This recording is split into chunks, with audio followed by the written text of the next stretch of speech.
अस्सलाम वालेकुम। कैसे हैं आप सब? इंशाल्लाह खैरियत से होंगे। आज मैं आपके साथ शिनमारी बीफ कढ़ाई की रेसिपी शेयर करने वाली हूँ, जो उम्मीद है कि आप लोग इंशाल्लाह ज़रूर पसंद करेंगे। इसके लिए मैंने कढ़ाई में 3 बड़े चम्मच कुकिंग ऑयल के लिए हैं।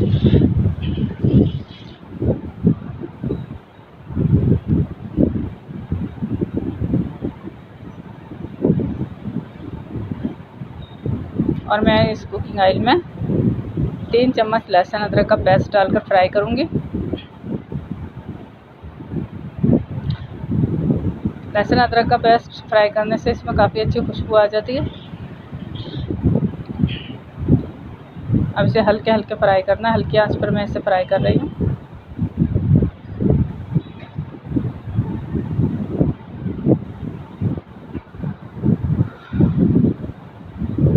और बस ये मैंने इसको सिर्फ 2 से 3 मिनट ही फ्राई किया है। और मैं अब इसमें थोड़ा सा साबित गरम मसाला डालूँगी, जिसमें 1 बड़ा पुलाव पत्ता है, 1 बड़ी इलायची है जिसको मैंने खोल लिया है, और दालचीनी का टुकड़ा है, और 3 मैंने इसमें लौंगे डाली है, और 4-5 काली मिर्चें। बस ये गरम मसाला है। इसको हल्का सा फ्राई कर लिया।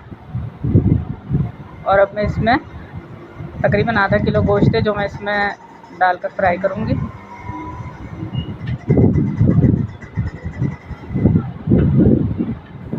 ये आधा किलो गोश्त है जो मैं इसमें फ्राई कर रही हूँ।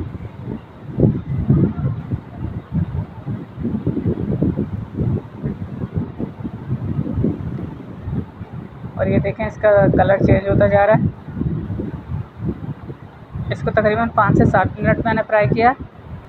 और ये इसमें से गोश्त में से पानी निकल आया है थोड़ा बहुत। अब ये मैंने 4 बड़े टमाटर लिए थे, जिसको मैंने ये दरमियान में से 2-2 पीस कर लिए और एक कट कर लिया, ताकि इसका छिलका जो है वो उतारने में आसानी हो जाए। अब मैं टमाटर कढ़ाई में रख रही हूँ।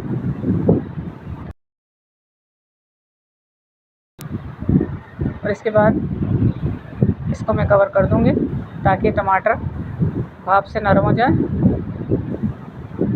और फिर इसका छिलका उतारने में बहुत आसानी हो जाएगी। ये मैंने इसको कवर कर दिया।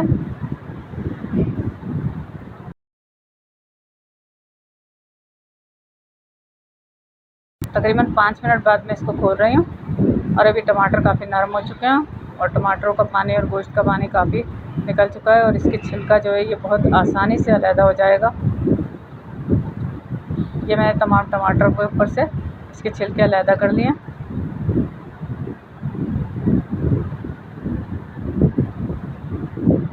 शिनमारी कढ़ाई में सबसे ज़्यादा टमाटर ही का इस्तेमाल किया जाता है। वैसे बाकी मसाले इसमें बहुत कम डाले जाते हैं, और ये कढ़ाई बहुत ही कम मसालों से तैयार हो जाती है।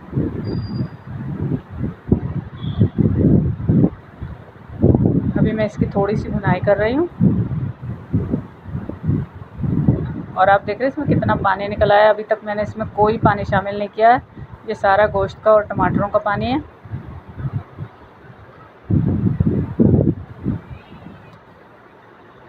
और ये टमाटरों से काफ़ी पानी निकल आया है। और अब मैं इसमें 1 टीस्पून नमक और 1.5 टीस्पून हल्दी शामिल कर रही हूँ। अभी बस मैंने सिर्फ यही 2 अज्जा इसमें शामिल किए, नमक और हल्दी। और इसके साथ ही मैं इसमें तकरीबन 2 गिलास पानी शामिल करूँगी, ताकि गोश्त अच्छी तरह से गल जाए। बीफ का गोश्त गलने में तकरीबन 50 मिनट तो लेता है।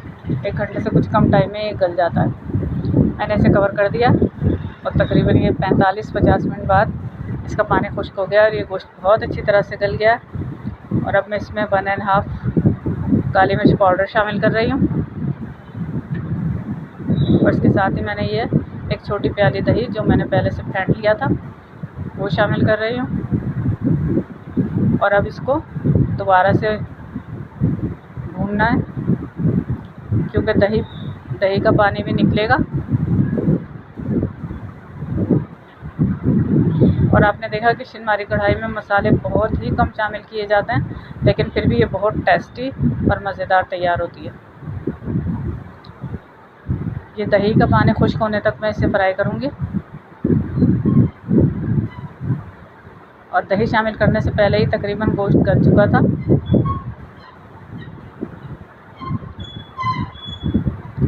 अब ये मैंने काफ़ी अच्छी तरह से फ्राई कर लिया। चाहें तो आप इसे बिल्कुल ड्राई कर सकते हैं, लेकिन मैं थोड़ा सा इसमें हल्का हल्का सा ग्रेवी छोड़ रही हूँ। अगर आप पसंद करते हैं कि बिल्कुल भुना हुआ हो तो आप इसको मज़ीद फ्राई कर सकती हैं। और अब मैंने इस पर हरा धनिया जो मैंने वॉश करके काट लिया था, और हरी मिर्चें 6 से 7 छोटी हरी मिर्चें थी मेरे पास, तो इसलिए मैंने उसे दरमियान से कट लगा दिया था। और ये अदरक जो मैंने बारीक बारीक काट ली थी वो मैंने इस पर डाल दी है। और ये मज़ेदार सी शिनमारी बीफ कढ़ाई तैयार है। अल्हम्दुलिल्लाह कि बहुत खुश जायका और मज़ेदार तैयार हुई है। और इस पर मैंने हल्का सा नींबू ऐड किया, और ये देखिए माशाल्लाह से बहुत टेस्टी तैयार हुई है। बहुत मज़ेदार जायका है इसका, और गोश्त पे बिल्कुल गल चुका है। इंशाल्लाह आप इस तरीके से तैयार करेंगे तो आपको भी ज़रूर पसंद आएगा। अगर आपको ये रेसिपी पसंद आई है तो लाइक ज़रूर कीजिए, और मेरे चैनल को सब्सक्राइब करना ना भूलें। मेरी आने वाली वीडियोज़ की नोटिफिकेशन मिलती रहेगी।